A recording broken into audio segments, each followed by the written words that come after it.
ഒഴിക്കുന്നു.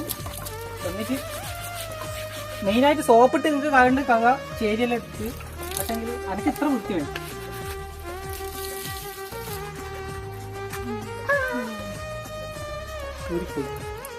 Stove കത്തിക്കുന്നു. അപ്പൊ ഇതാണ് വാട്ടൽ, ഇങ്ങനെയാണ് വാട്ടുക എന്ന് ഇവിടെ പറയും.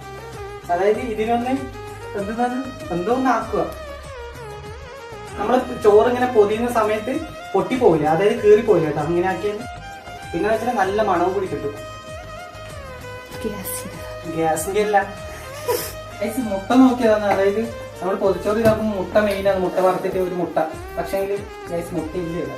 നല്ല ചോറ്, പിന്നെ അതേപോലെ കടലക്കറി, പിന്നെ ചമ്മന്തി, പിന്നെ പരിപ്പ് കറി. പ്രധാനപ്പെട്ട നമ്മളെ ഇതൊക്കെ ചീര വറവ്, ചീര തോരൻ എന്ന് പറയും, ചീര വറവ് എന്ന് പറയും, അങ്ങനെ എന്തെങ്കിലും ആയിട്ട്